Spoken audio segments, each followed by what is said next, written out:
In this video, we're diving headfirst into the heart of spooky season with a bone-chilling treasure trove of comic book pickups from the pre-code era of the 1950s. That's right, folks. I've unearthed 4 spine-tingling gems from none other than the legendary EC Comics. Join us as we embark on a thrilling journey through these macabre masterpieces, each one teeming with tales of horror, suspense, and the supernatural. We'll delve into the twisted minds of iconic creators like Al Feldstein, Graham Ingalls, and Bill Gaines, whose imaginative genius gave birth to some of the most iconic stories in comic book history. But beware, my friends, for these tales are not for the faint of heart. So dim the lights, gather round, and prepare to be transported back to a time when comics dared to challenge the status quo, bending the boundaries of the ordinary and diving headfirst into controversy. Are you ready for a journey into dark corners of the comic book world? Well, grab your favorite beverage, snuggle up, and let's explore these ghastly tales together. It's time for my spooky season pickups of 2023. Starting this mail call off is a science fiction EC comic that contains within it what may arguably be the best story EC ever published, Weird Fantasy number 18. Cover dated for March and April of 1953, Weird Fantasy 18 is your typical EC book with 4 main stories inside, all by a variety of different bullpen creators. Al Williamson was the cover artist for this issue, and he also drew the interior story, which was titled Homesick. The cover story was an adaptation of a Ray Bradbury story, which was adapted by L. Feldstein and drawn by Jack Kamen. The real star of this show, however, is the final story, which is titled Judgment Day, and that was written by Al Feldstein and drawn by Joe Orlando. The story is pretty much the entire reason I sought this book out. The story focuses on an astronaut which is visiting an alien planet to determine if that planet can be included in the Galactic Republic, which the astronaut is a representative of. I'm not going to give away any more of the story in the event that you want to read it or that you haven't read it, because I don't want to ruin it for you. As for this particular copy, I picked this one up on the way home from OFCON earlier this fall from Heritage for what I thought was a pretty decent price. So happy to add this one to the collection. Next up is the oldest book I'm going to talk about, which dates all the way back to the fall of 1950 to the early days of EC's horror titles at the beginning of the new trend.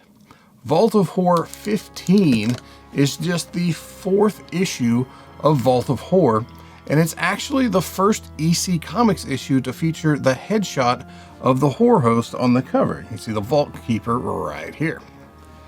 In later issues, this would expand to not only the Vault Keeper and the Crypt Keeper, and then ultimately all 3 horror hosts would be included within their own windows when the Old Witch joined the 2 keepers on the cover of Vault of Horror 17.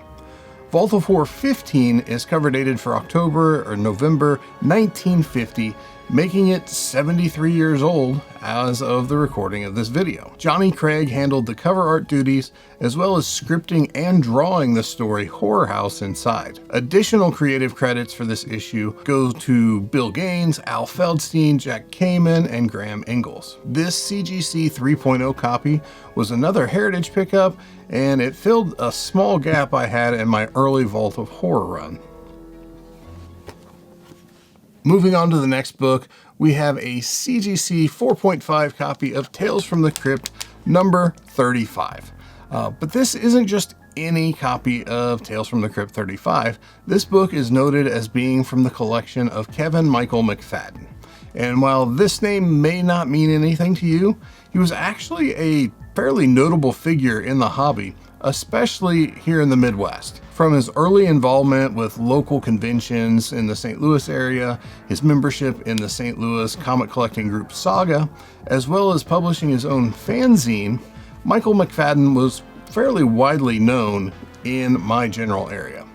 I never had the chance to get to know him, but I've learned through research and conversation with other Saga members and St. Louis area fandom historians that he had a particular fondness for EC Comics. It was a pretty pleasant surprise to learn all of the history behind this book and its previous owner, after I randomly won it at a recent heritage auction. So I'm glad to be able to give it a new home in the area at which it came from, or at least had been for a while, and also that I'm able to help share its story as well. Tales from the Crypt 35 is the April and May 1953 issue of the title, and it's from the middle of Jack Davis's run of covers that ran from issues 29 to 46.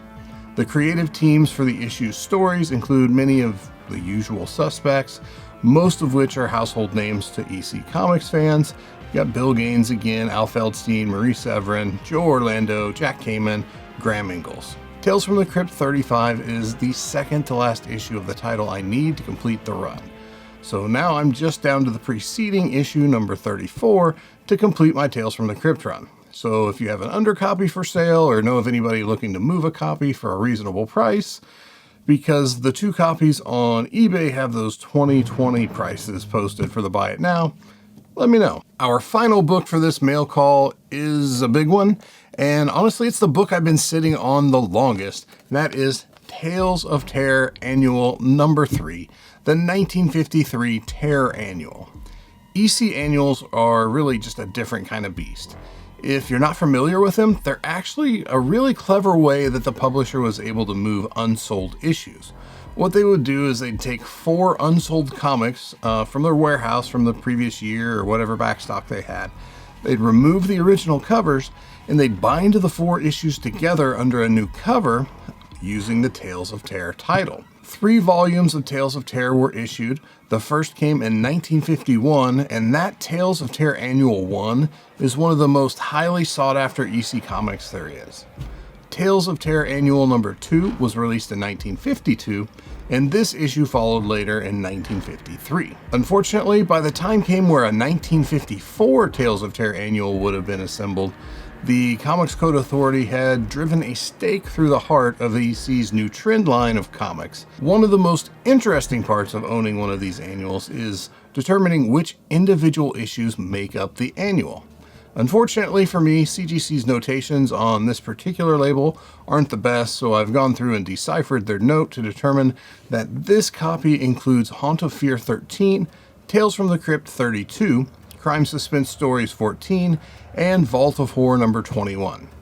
None of these issues are standout issues, unfortunately, but this copy graded out as a CGC 5.0, which is a pretty solid grade for a 70-year-old square-bound book. The real rub with this particular issue is that when CGC encapsulated it, the outer well wasn't properly sealed, and it's loose along the entire bottom of the book, and that is starting to creep around to the rest of it. So if you've been watching this segment and asking yourself, why is there painter's tape all the way around this book? That's why. This one is going to be off for a reholder with my next CGC submission, but until then, this is going to keep it in one piece. It's not a secret that I'm a pretty big fan of Al Feldstein's art, and the covers he turned in for these 3 Tales of Terror annuals are some of my absolute favorites. This one may be the weakest of the 3, but it's still pretty dang good. I hate to see Halloween come to an end in just a few days. I mean, don't get me wrong, I love it, and I'll be watching more than my fair share of scary movies in the meantime, but it seems like once the holidays start, you blink and it's all over, and then the next thing you know, you're in the middle of January and there's absolutely nothing going on. I hope that you've enjoyed seeing some of the books that I've picked up in the recent weeks and months. I've been sitting on some of these for over 2 months at this point now, just so I could reveal them at a seasonally appropriate time, like right now. You'll get a closer look at some of these as I finish out my 31 Days of Halloween posts over on the Como Instagram account. If you haven't been following along there, be sure to check it out. I've had a good time with it, and I've actually been keeping track, and thus far I haven't duplicated a single book in 2023 that I used in 2022. So no dupes here, just all new spooky stuff. Have a safe and happy Halloween, everybody. Collect responsibly. Thank you for watching, and I'll see you in the next one.